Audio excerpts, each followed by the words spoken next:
Opa, aqui é o Ailton. Se você está chegando no canal agora, seja muito bem-vindo. Espero que o material que eu venho deixando aqui esteja te ajudando a alcançar um pouco mais, né? Dar um passo a mais na direção da sua consistência, se é que você não tem ainda. Vou pedir que você se inscreva no canal se ainda não é inscrito. Já deixa o curtir no vídeo, se você gostou, não curtir se não gostou, para eu poder saber que o assunto é relevante para você conseguir alcançar alguma coisa que você ainda não alcançou até hoje. Se você já segue o canal, muito obrigado. Também espero que tudo que você tenha visto aqui te ajude. São coisas que ajudaram na minha jornada e que muitas das vezes as pessoas não falam, né, não explicam. Explica só aquilo que é comum de se falar por aí. Mas, às vezes, um detalhe a mais pode fazer você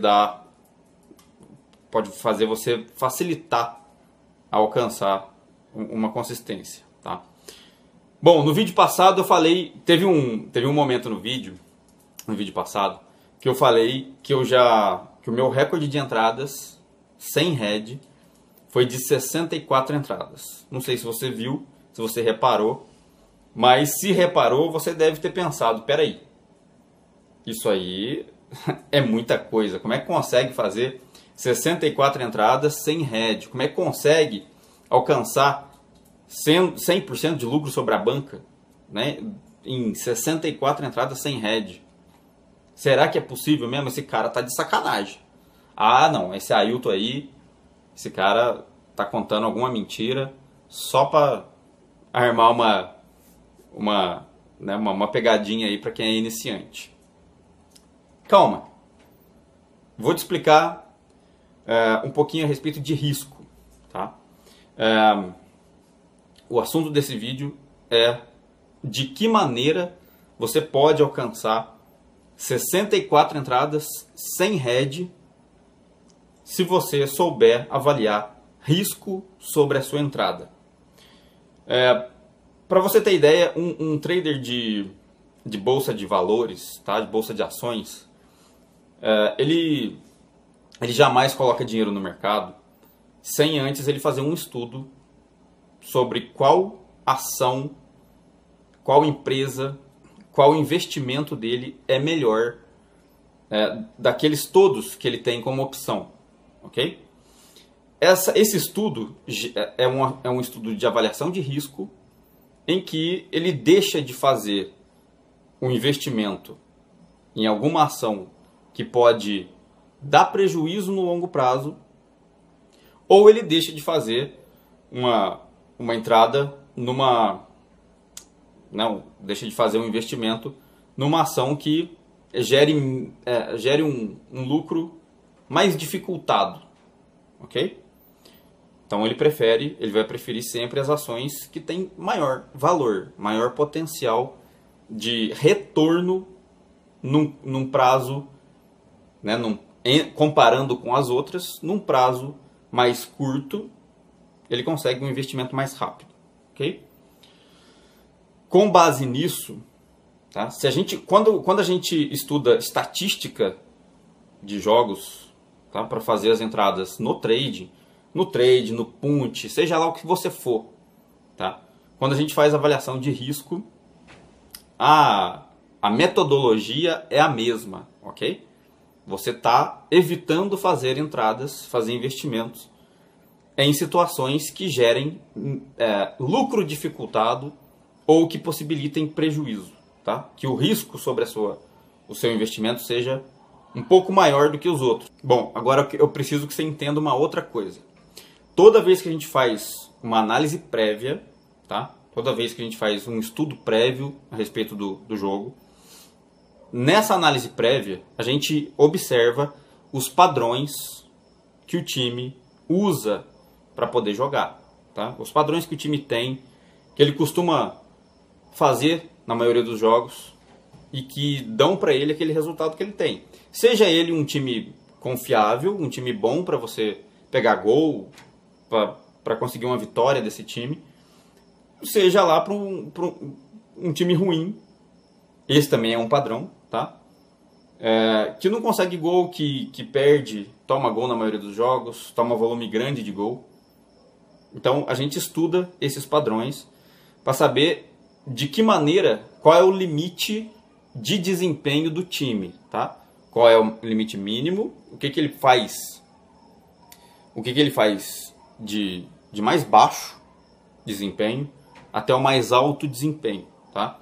É isso que a gente faz quando avalia previamente as entradas, ok? Só que quem usa a imensa maioria das pessoas que fazem análise prévia, tá?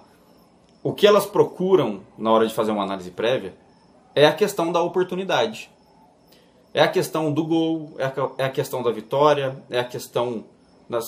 São questões que mostram, ou que possam mostrar volume, né? É basicamente isso que as pessoas fazem. E com base nisso elas fazem as entradas. Tá dizendo ali, tá mostrando que esse jogo tem potencial para over 1,5, tá? Vamos dizer.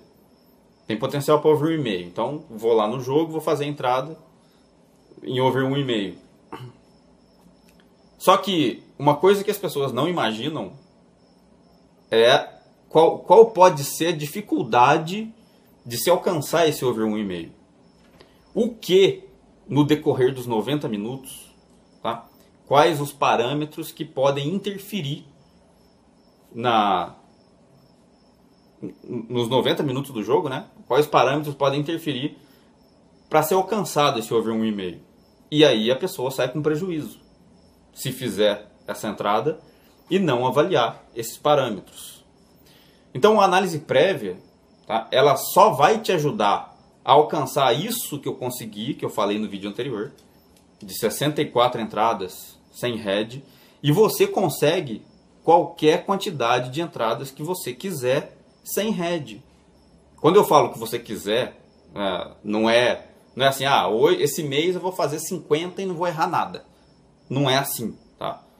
Estou dizendo o volume que você quiser, no sentido de você conseguir evitar os prejuízos e alcançar esse valor de entrada sem prejuízo, tá?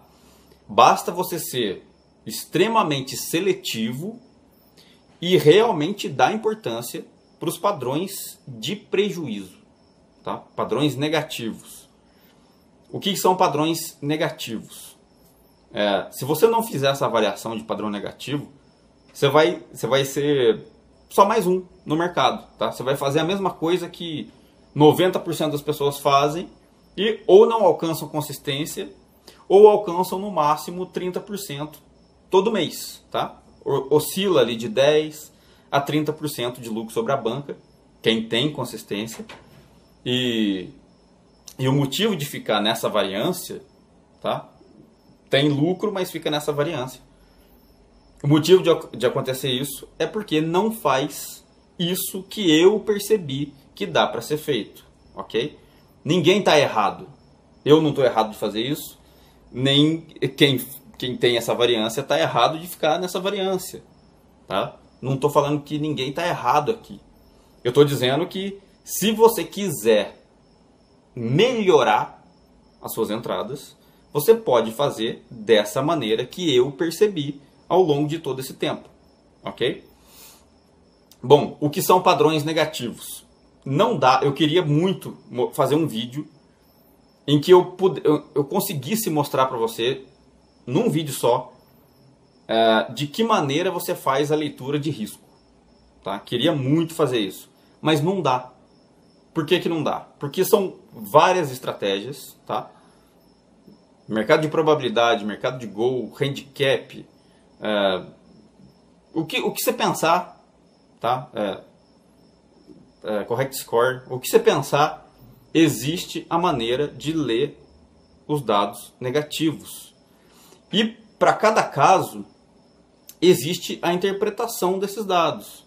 Por exemplo, é como se você pegasse uma obra de um escritor brasileiro, né? Ou seja, se você já foi na escola, já estudou a respeito de literatura, tem lá a parte que você interpreta, né? Você faz a interpretação do texto do autor. É como se se botasse o mesmo texto para mim e para você, e a gente fizesse, obrigatoriamente, a gente fizesse a mesma interpretação. Tá? Isso tá fora de cogitação. Tá? O valor que aquele texto pode ter para mim pode não ter para você, pode ter uma outra conotação. E ninguém está errado.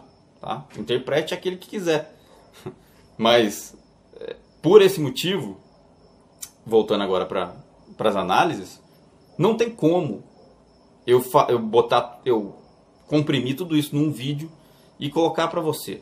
Tá? Isso demanda um pouco mais de tempo, um pouco mais de estudo, um pouco mais de observação de quais são os parâmetros que interferem num jogo. Eu sei quais são.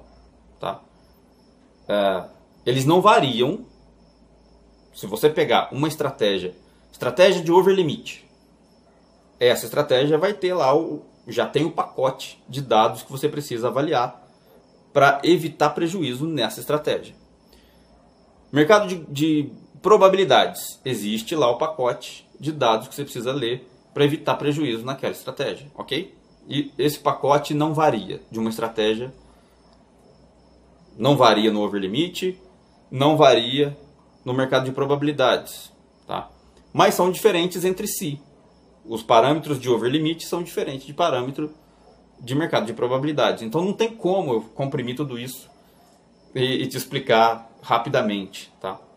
Além do que, você precisa fazer ligações de interpretações. Confronto direto, momento de gol, por exemplo, tá? Que time que abre placar, que time que tem um pouco mais de fragilidade se bate com um momento bom do outro time.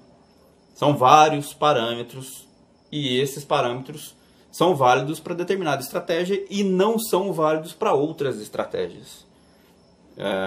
Eu preciso que você entenda quais são os parâmetros da sua, para você poder dominar essa leitura e chegar nesse recorde ou no recorde que você quiser alcançar em entradas sem prejuízo. Isso é possível, ok? É possível se você souber quais são esses parâmetros. Por exemplo, né, vou dar um exemplo básico. Se você precisa de gols, tá? Se você opera em over, um parâmetro que você precisa ler é o confronto direto. Tá? E você precisa saber se quando esses times se enfrentam, tá, entre si, se historicamente existe volume de gol nesse confronto. Se não existir, né, se você não tiver um volume, uma quantidade de pelo menos 3 jogos no histórico, se você não tiver esse volume de jogos, ou se o volume de jogos não apresentar padrão de quantidade de gols, você não consegue levar em consideração, você não consegue encontrar um padrão, né, o que pode acontecer nesse confronto de hoje. Quero que você entenda mais uma coisa.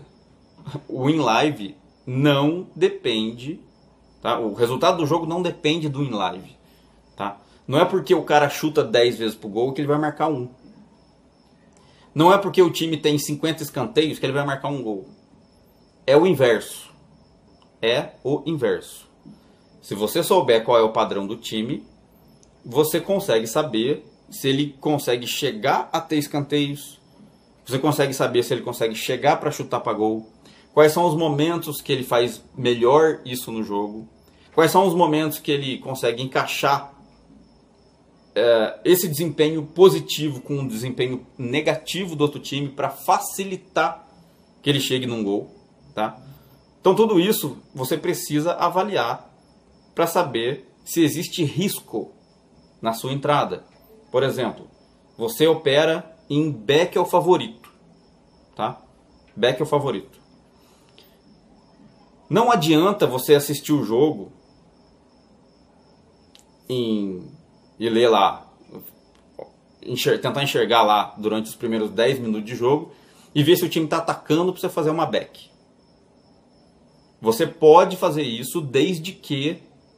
Escute bem o que eu estou falando. Você pode assistir um in live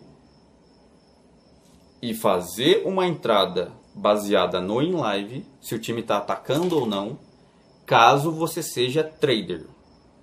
E caso você queira pegar oscilação de odds nesse período que você vai entrar para depois sair do mercado. Ok? Aí o in live serve. Nesse ponto o in live serve. Mas, se você não for trader e quiser fazer uma entrada para esperar o gol do time, ficar mais tempo exposto no mercado, para pegar o gol do time, e depois disso fazer o seu cash out, ou então, pior ainda, pior no sentido de risco, ok? Ficar até o final do jogo, se o seu perfil é esse, você não pode se basear no in live. Você não pode se basear no trecho que você assistiu. Simplesmente porque aquele trecho que você assistiu corresponde àquele momento. Ele não corresponde ao restante do jogo. E o padrão do time, ao longo dos 90 minutos, determina o que vai ser daquele jogo. Ele pode muito bem ter um HT de um jeito e um segundo tempo de outro. Você precisa entender quais são os padrões dos times, dos dois, no confronto, ao longo dos 90 minutos. Aí você consegue permanecer no mercado, tá? Para se aproveitar do desempenho desse time naquele momento que você precisa ficar exposto. E isso é um risco, certo? Uma vez que você entende que o time joga melhor no primeiro tempo e não joga no segundo, existe risco ali se você for fazer uma back, dependendo desse time, tá? Existe um risco aqui. Então você não pode ficar exposto nesse momento. Você tem que tentar pegar o gol dele antes do momento que ele joga menos, do momento que ele joga mal. Aí você evita head. E nesse sentido, você acerta mais vezes. Basta se aproveitar dos melhores, né? do desempenho positivo que o time pode te dar. Ele tem capacidade de te dar. E você evita o padrão negativo. Se você for fazer uma entrada num jogo que você precisa que o time tenha desempenho nos dois tempos, tá? Vamos dizer, mas aí você faz uma leitura e o outro time costuma fazer gol ao longo do jogo inteiro, você não pode ficar exposto nessa back. Porque de 10 jogos que você fizer desse jeito, você vai tomar head em mais do que 5. Aí, isso não tem valor para você fazer no longo prazo. Porque se você repetir isso, você perde dinheiro. Entendido? Então, a gente precisa... se a gente quiser alcançar sequência de jogos sem head, a gente precisa entender leitura de risco e excluir todos os jogos que te levam a um potencial prejuízo. Entendido? Se você gostou desse vídeo, clique em curtir. Se não gostou, clique em não curtir. Comenta o vídeo, tá? Compartilha para seus amigos. Manda a sua pergunta. Vou deixar na descrição do vídeo os canais para você falar comigo. Se inscreva na newsletter, né? no site, para você receber os e-mails, os vídeos direto no seu e-mail. E é isso. Valeu, muito obrigado, bons greens e até o próximo vídeo.